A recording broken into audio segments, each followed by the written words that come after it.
नमस्कार। आज मैं सुना रही हूँ मुंशी प्रेमचंद जी की कहानी राजा हरदौल। बुंदेलखंड में ओरछा पुराना राज्य है। इसके राजा बुंदेले हैं। इन बुंदेलों ने पहाड़ों की घाटियों में अपना जीवन बिताया है। एक समय ओरछे के राजा जुझार सिंह थे। ये बड़े साहसी और बुद्धिमान थे। शाहजहां उस समय दिल्ली के बादशाह थे। जब शाहजहां लोदी ने बलवा किया और वह शाही मुल्क को लूटता पाटता ओरछे की ओर आ निकला, तब राजा जुझार सिंह ने उससे मोर्चा लिया। राजा के इस काम से शाहजहां बहुत प्रसन्न हुआ। उसने तुरंत ही राजा को दक्षिण का शासनभार सौंप दिया। उस दिन ओरछे में बड़ा आनंद मनाया गया। शाही दूत खिलअत और सनद लेकर राजा के पास आया। जुझार सिंह को बड़े बड़े काम करने का अवसर मिला। सफर की तैयारियां होने लगीं। तब राजा ने अपने छोटे भाई हरदौल सिंह को बुलाकर कहा, भैया, मैं तो जाता हूँ। अब यह राजपाट तुम्हारे सुपुर्द है। तुम भी इसे जी से प्यार करना। न्याय ही राजा का सबसे बड़ा सहायक है। न्याय की गढ़ी में कोई शत्रु नहीं घुस सकता, चाहे वह रावण की सेना या इंद्र का बल लेकर आए। पर न्याय वही सच्चा है जिसे प्रजा भी न्याय समझे। तुम्हारा काम केवल न्याय ही करना न होगा, बल्कि प्रजा को अपने न्याय का विश्वास भी दिलाना होगा। और मैं तुम्हें क्या समझाऊं, तुम स्वयं ही समझदार हो। यह कहकर उन्होंने अपनी पगड़ी उतारी और हरदौल सिंह के सिर पर रख दी। हरदौल रोता हुआ उनके पैरों से लिपट गया। इसके बाद राजा अपनी रानी से विदा होने के लिए रनिवास आए। रानी दरवाजे पर खड़ी रो रही थी। उन्हें देखते ही पैरों पर पड़ी। जुझार सिंह ने उठाकर उसे छाती से लगाया और कहा, प्यारी, यह रोने का समय नहीं है। बुंदेलों की स्त्रियां ऐसे अवसर पर रोया नहीं करती। ईश्वर ने चाहा तो हम तुम जल्द मिलेंगे। मुझ पर ऐसी ही प्रीति रखना। मैंने राजपाट हरदौल को सौंपा है। वह अभी लड़का है, उसने अभी दुनिया नहीं देखी है। अपनी सलाहों से उसकी मदद करती रहना। रानी की जबान बंद हो गई। वह अपने मन में कहने लगी, हाय, यह कहते हैं बुंदेलों की स्त्रियां ऐसे अवसर पर रोया नहीं करती। शायद उनके हृदय नहीं होता, यह अगर होता है तो उसमें प्रेम नहीं होता। रानी कलेजे पर पत्थर रखकर आंसू पी गई और हाथ जोड़कर राजा की ओर मुस्कुराती हुई देखने लगी। पर क्या वह मुस्कुराहट थी? जिस तरह अंधेरे मैदान में मशाल की रोशनी अंधेरे को और भी अथाह कर देती है, उसी तरह रानी की मुस्कुराहट उसके मन के अथाह दुख को और भी प्रकट कर रही थी। जुझार सिंह के चले जाने के बाद हरदौल सिंह राज करने लगा। थोड़े ही दिनों में उसके न्याय और प्रजा वात्सल्य ने प्रजा का मन हर लिया। लोग जुझार सिंह को भूल गए। जुझार सिंह के शत्रु भी थे और मित्र भी, पर हरदौल सिंह का कोई शत्रु न था, सब मित्र ही थे। वह ऐसा हंसमुख और मधुर भाषी था कि उससे जो बातें कर लेता वही जीवन भर उसका भक्त बना रहता। राज भर में कोई ऐसा न था जो उसके पास न पहुंच सकता हो। रात दिन उसके दरबार का फाटक सबके लिए खुला रहता था। ओरछे को कभी ऐसा सर्वप्रिय राजा नसीब न हुआ था। वह उदार था, न्यासी था, विद्या और गुण का ग्राहक था। पर सबसे बड़ा गुण जो उसमें था वह उसकी वीरता थी। उसका वह गुण हद दर्जे को पहुंच गया था। जिस जाति के जीवन का अवलंब तलवार पर है, वह अपने राजा के किसी गुण पर इतना नहीं रीझती जितना उसकी वीरता पर। हरदौल अपने गुणों से अपनी प्रजा के मन का भी राजा हो गया, जो मुल्क और माल पर राज करने से भी कठिन है। इस प्रकार 1 वर्ष बीत गया। उधर दक्षिण में जुझार सिंह ने अपने प्रबंध से चारों ओर शाही दबदबा जमा लिया। इधर ओरछे में हरदौल ने प्रजा पर मोहन मंत्र फूंक दिया। फागुन का महीना था। अबीर और गुलाल से जमीन लाल हो रही थी। कामदेव का प्रभाव लोगों को भड़का रहा था। रवि ने खेतों में सुनहला फर्श बिछा रखा था और खलिहानों में सुनहले महल उठा दिए थे। संतोष इस सुनहले फर्श पर इठलाता फिरता था और निश्चिंतता उस सुनहले महल में ताने अलाप करती रही थी। इन्हीं दिनों दिल्ली का नाम और फेकैती कादिर खां ओरछे आया। बड़े बड़े पहलवान उसका लोहा मान गए थे। दिल्ली से ओरछे तक सैकड़ों मर्दानगी के मद के मतवाले उसके सामने आए, पर कोई उससे जीत न सका। उससे लड़ना भाग्य से नहीं बल्कि मौत से लड़ना था। वह किसी इनाम का भूखा न था। जैसा ही दिल का दिलेर था वैसा ही मन का राजा था। ठीक होली के दिन उसने धूमधाम से ओरछे में सूचना दी, खुदा का शेर दिल्ली का कादिर खां ओरछे आ पहुंचा है, जिसे अपनी जान भारी हो आकर अपने भाग्य का निपटारा कर ले। ओरछे के बड़े बड़े बुंदेले सूरमा वह घमंड भरी वाणी सुनकर गर्म हो उठे। फाग और डफ की तान के बदले ढोर की वीर ध्वनि सुनाई देने लगी। हरदौल का अखाड़ा पहलवानों और फेकैतों का सबसे बड़ा अड्डा था। संध्या को यहाँ सारे शहर के सूरमा जमा हुए। कालदेव और भालदेव बुंदेलों की नाक थे। सैकड़ों मैदान मारे हुए। ये ही दोनों पहलवान कादिर खां का घमंड चूर करने के लिए गए। दूसरे दिन किले के सामने तालाब के किनारे बड़े मैदान में ओरछे के छोटे बड़े सभी जमा हुए। कैसे कैसे सजीले अलबेले जवान थे। सिर पर खुशरंग बांकी पगड़ी, माथे पर चंदन का तिलक, आंखों में मर्दानगी का सुरूर, कमर में तलवार। और कैसे कैसे बूढ़े थे, तनी हुई मूछें, शादी पर तिरछी पगड़ी, कानों में बंधी हुई दाढ़ियां। देखने में तो बूढ़े पर काम में जवान, किसी को कुछ न समझने वाले। उनकी मर्दाना चाल ढाल नौजवानों को लजाती थी। हर एक के मुंह से वीरता की बातें निकल रही थी। नौजवान कहते थे, देखें आज ओरछे की लाज रहती है या नहीं, पर बूढ़े कहते, ओरछे की हार कभी नहीं हुई, न होगी।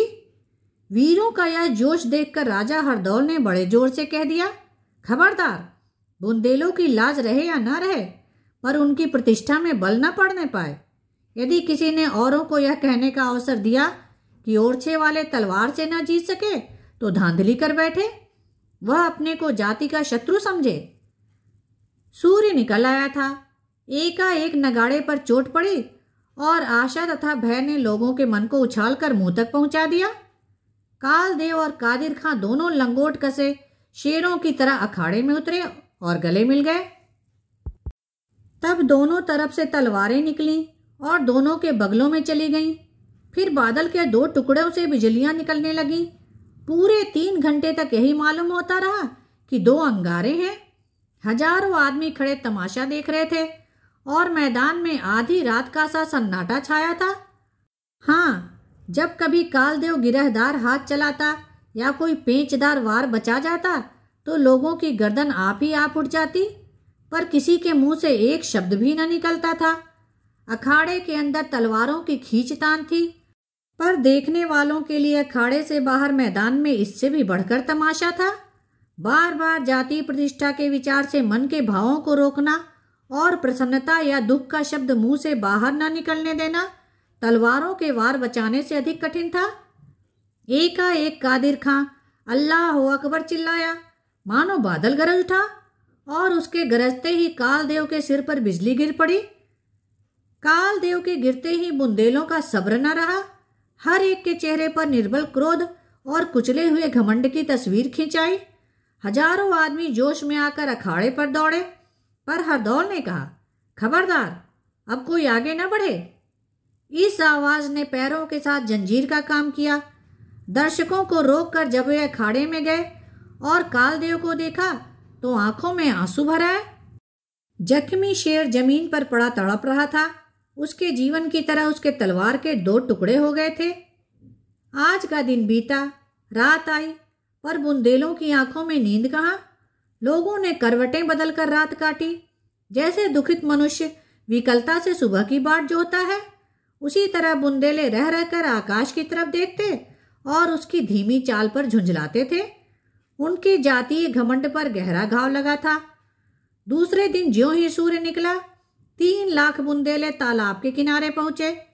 जिस समय भालदेव शेर की तरह अखाड़े की तरफ चला, दिलों में धड़कन सी होने लगी। कल जब कालदेव अखाड़े में उतरा था, बुंदेलों के हौसले बढ़े हुए थे, पर आज वह बात न थी। हृदय में आशा की जगह डर घुसा हुआ था। कादिर खां कोई चुटीला वार करता तो लोगों के दिल उछलकर होठों तक आ जाते। सूर्य सिर पर चढ़ा जाता था और लोगों के दिल बैठ जाते थे। इसमें कोई संदेह नहीं कि भालदेव अपने भाई से फुर्तीला और तेज था। उसने कई बार कादिर खां को नीचा दिखाया, पर दिल्ली का निपुण पहलवान हर बार संभल जाता था। पूरे 3 घंटे तक दोनों बहादुरों में तलवारें चलती रहीं। एकाएक खटाके की आवाज हुई और भालदेव की तलवार के 2 टुकड़े हो गए। राजा हरदौल अखाड़े के सामने खड़े थे। उन्होंने भालदेव की तरफ तेजी से अपनी तलवार फेंकी। भालदेव तलवार लेने के लिए झुका ही था कि कादिर खां की तलवार उसकी गर्दन पर आ पड़ी। घाव गहरा न था, केवल एक चरका था, पर उसने लड़ाई का फैसला कर दिया। हताश बुंदेले अपने अपने घरों को लौटे। यद्यपि भालदेव अब भी लड़ने को तैयार था, पर हरदौल ने समझाकर कहा, भाइयों, हमारी हार उसी समय हो गई जब हमारी तलवार ने जवाब दे दिया। यदि हम कादिर खां की जगह होते तो निहत्थे आदमी पर वार न करते, और जब तक हमारे शत्रु के हाथ में तलवार न आ जाती हम उस पर हाथ न उठाते। पर कादिर खां में यह उदारता कहाँ? बलवान शत्रु का सामना करने में उदारता तो ताक पर रख देना पड़ता है। तो भी हमने दिखा दिया कि तलवार की लड़ाई में हम उसके बराबर हैं। अब हमको यह दिखाना रहा है कि हमारी तलवार में भी वैसा ही जौहर है। इसी तरह लोगों को तसल्ली देकर राजा हरदौल रनिवास को गए। कुलीना ने पूछा, लाला, आज दंगल का क्या रंग रहा? हरदौल ने सिर झुकाकर जवाब दिया, आज भी वही कल सा हाल रहा। कुलीना, क्या भालदेव मारा गया? हरदौल, नहीं, जान से तो नहीं, पर हार हो गई। कुलीना, तो अब क्या करना होगा? हरदौल, मैं स्वयं इसी सोच में हूँ। आज तक ओरछे को कभी नीचा न देखना पड़ा था। हमारे पास धन न था, पर अपनी वीरता के सामने हम राज और धन कोई चीज न समझते थे। अब हम किस मुंह से अपनी वीरता का घमंड करेंगे? ओरछे की और बुंदेलों की लाज अब जाती है। कुलीना, क्या अब कोई आस नहीं है? हरदौल, हमारे पहलवानों में वैसा कोई नहीं है जो उससे बाजी ले जाए। भालदेव की हार ने बुंदेलों की हिम्मत तोड़ दी है। आज सारे शहर में शोक छाया हुआ है। सैकड़ों घरों में आग नहीं जली, चिराग रोशन नहीं हुआ। हमारे देश और जाति की वह चीज जिससे हमारा मान था अब अंतिम सांस ले रही है। भालदेव हमारा उस्ताद था।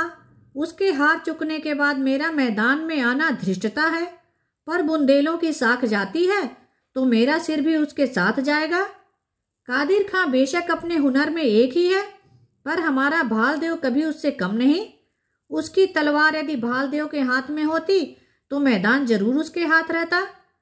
ओरछे में केवल एक तलवार है जो कादिर खां की तलवार का मुंह मोड़ सकती है, वह भैया की तलवार है। अगर तुम ओरछे की नाक रखना चाहती हो तो उसे मुझे दे दो, यह हमारी अंतिम चेष्टा होगी। यदि इस बार भी हार हुई तो ओरछे का नाम सदैव के लिए डूब जाएगा। कुलीना सोचने लगी, तलवार इनको दूं या न दूं? राजा रख गए हैं, उनकी आज्ञा है कि किसी दूसरे की परछाई भी उस पर न पड़ने पाए। क्या ऐसी दशा में मैं उनकी आज्ञा का उल्लंघन करूं तो वे नाराज होंगे? कभी नहीं। जब वे सुनेंगे कि मैंने कैसे कठिन समय में तलवार निकाली है तो उन्हें सच्ची प्रसन्नता होगी। बुंदेलों की आन किसको इतनी प्यारी नहीं है? उससे ज्यादा ओरछे की भलाई चाहने वाला कौन होगा? इस समय उनकी आज्ञा का उल्लंघन करना ही आज्ञा मानना है। यह सोचकर कुलीना ने तलवार हरदौल को दे दी। सवेरा होते ही यह खबर फैल गई कि राजा हरदौल कादिर खां से लड़ने के लिए जा रहे हैं।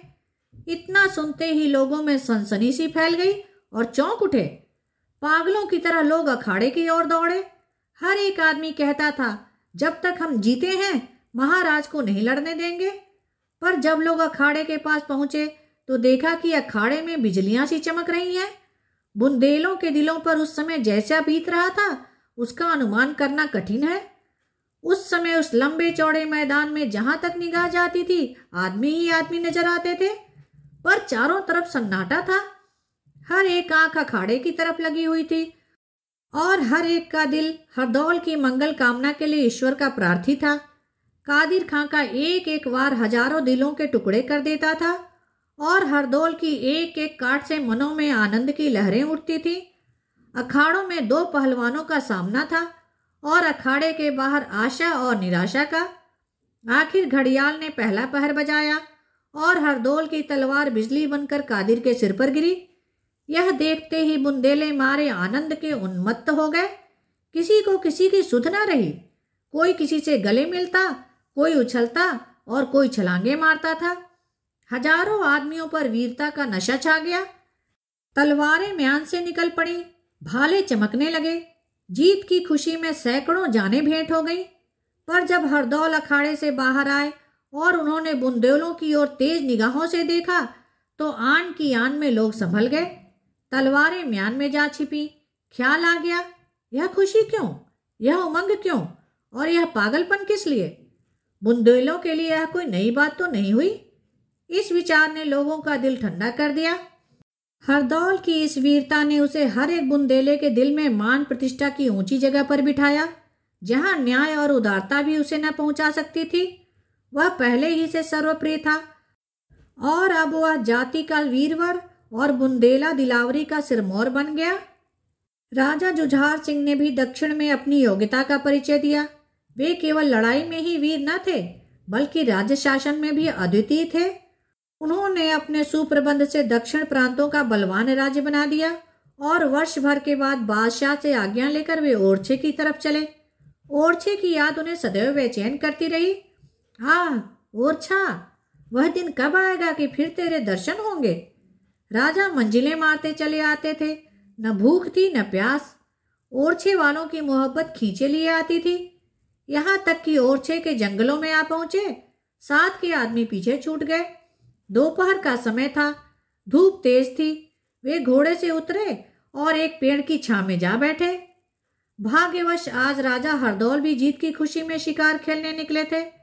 सैकड़ों बुंदेला सरदार उनके साथ थे। सब अभिमान के नशे में चूर थे। उन्होंने राजा जुझार सिंह को अकेले बैठे देखा, पर वे अपने घमंड में इतने डूबे हुए थे कि इनके पास तक न आए। समझा कोई यात्री होगा। हरदौल की आंखों ने भी धोखा खाया।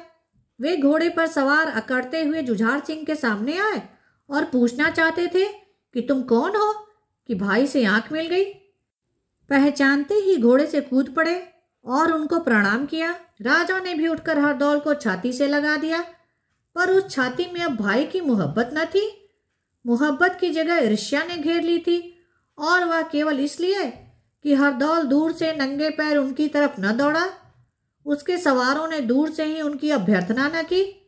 संध्या होते होते दोनों भाई ओरछे पहुंचे। राजा के लौटने का समाचार पाते ही नगर में प्रसन्नता की दुदुम्बी बजने लगी। हर जगह आनंद उत्सव होने लगा और शहर जगमगा उठा। आज रानी कुलीना ने अपने हाथों भोजन बनाया था। 9 बजे होंगे।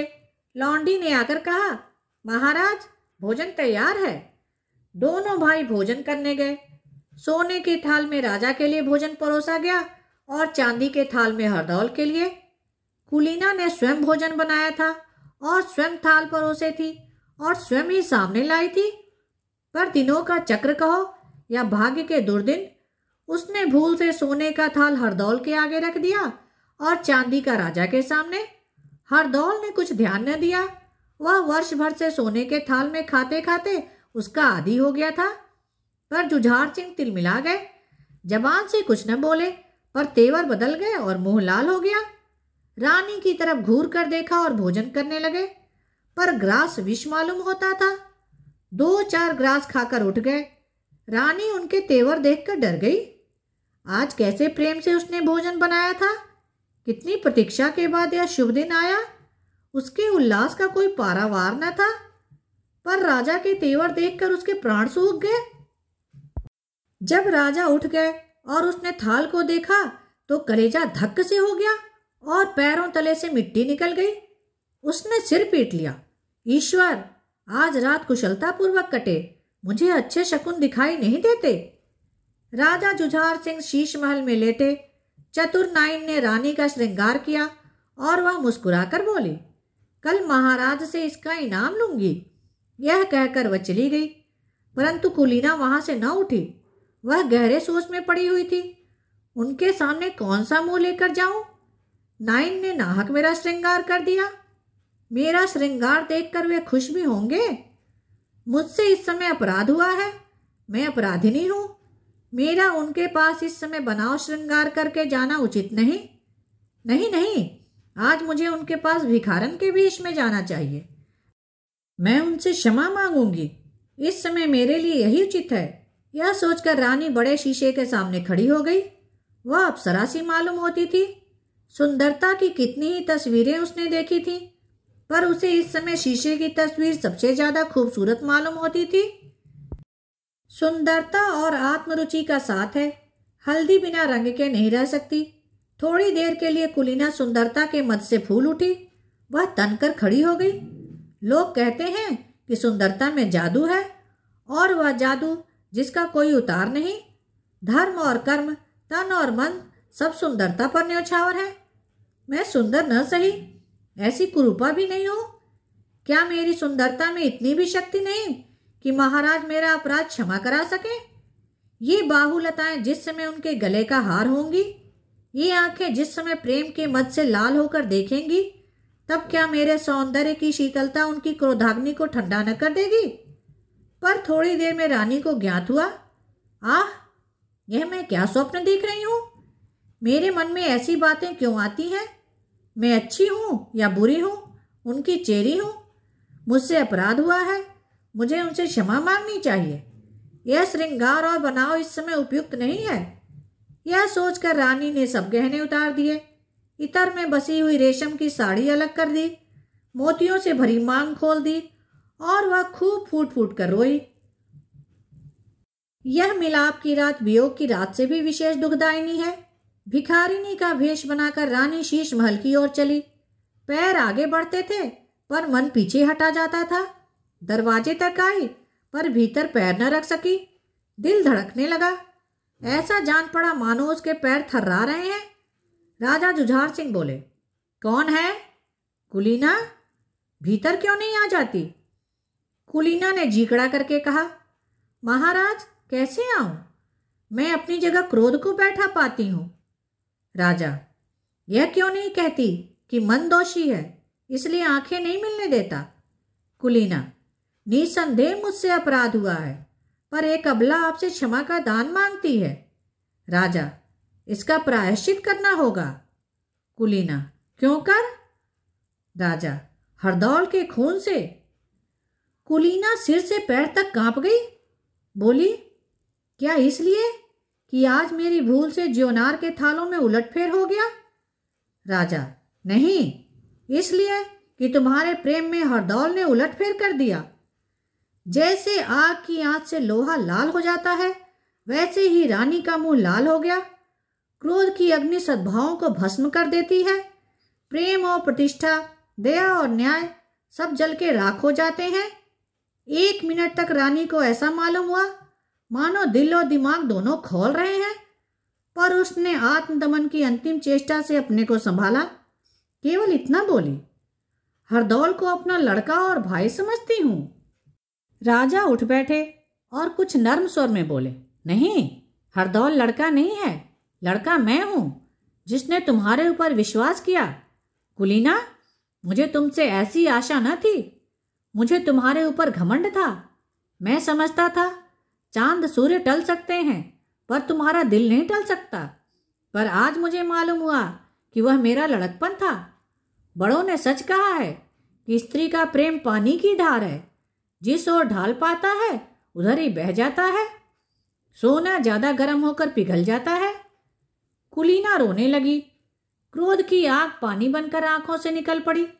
जब आवाज वश में हुई तो बोली, आपके इस संदेह को कैसे दूर करूं? राजा, हरदौल के खून से। रानी, मेरे खून से दाग न मिटेगा। राजा, तुम्हारे खून से और पक्का हो जाएगा। रानी, और कोई उपाय नहीं? राजा, नहीं। रानी, यह आपका अंतिम विचार है? राजा, हाँ, यह मेरा अंतिम विचार है। देखो, इस पानदान में पान का बीड़ा रखा है। तुम्हारे सतीत्व की परीक्षा यही है कि तुम हरदौल को इसे अपने हाथों खिला दो। यह मेरे मन का भ्रम उसी समय निकालेगा जब इस घर से हरदौल की लाश निकलेगी। रानी ने घृणा की दृष्टि से पान के बीड़े को देखा और वह उल्टे पैर लौट आई। रानी सोचने लगी, क्या हरदौल के प्राण लूं? निर्दोष, सचरित्र और वीर हरदौल की जान से अपने सतीत्व की परीक्षा दूं? उस हरदौल के खून से अपना हाथ काला करूं जो मुझे बहन समझता है? यह पाप किसके सिर पड़ेगा? क्या एक निर्दोष का खून रंग न लाएगा? आह, अभागी कुलीना, तुझे आज अपने सतीत्व की परीक्षा देने की आवश्यकता पड़ी है, और वह ऐसी कठिन परीक्षा। नहीं, यह पाप मुझसे नहीं होगा। यदि राजा मुझे उल्टा समझते हैं तो समझें, उन्हें मुझ पर संदेह है तो हो, मुझसे यह पाप न होगा। राजा को ऐसा संदेह क्यों हुआ? क्या केवल थालों के बदल जाने से? नहीं, अवश्य कोई और बात है। आज हरदौल उन्हें जंगल में मिल गया। राजा ने उसकी कमर में तलवार देखी होगी। क्या आश्चर्य है, हरदौल से कोई अपमान भी हो गया हो। मेरा अपराध क्या है? मुझ पर इतना बड़ा दोष क्यों लगाया जाता है, केवल थालों के बदल जाने से? हे ईश्वर, मैं अपना दुख किससे कहूं? तू ही मेरा साक्षी है। जो चाहे सो हो, पर मुझसे यह पाप न होगा। रानी ने फिर सोचा, राजा, तुम्हारा हृदय ऐसा ओछा और नीच है? तुम मुझसे हरदौल की जान लेने को कहते हो? यदि तुमसे उसका अधिकार और मान नहीं देखा जाता तो क्यों साफ साफ नहीं कहते? क्यों मर्दों की लड़ाई नहीं लड़ते? क्यों स्वयं अपने हाथ से उसका सिर नहीं काटते और मुझसे वह काम करने को कहते हो? तुम खूब जानते हो मैं यह नहीं कर सकती। यदि मुझसे तुम्हारा जी उकता गया है, यदि मैं तुम्हारी जान की जंजाल हो गई हूं, तो मुझे काशी या मथुरा भेज दो, मैं बेखटके चली जाऊंगी। पर ईश्वर के लिए मेरे सिर इतना बड़ा कलंक न लगने दो। पर मैं जीवित ही क्यों रहूं? मेरे लिए अब जीवन में कोई सुख नहीं है। अब मेरा मरना ही अच्छा है।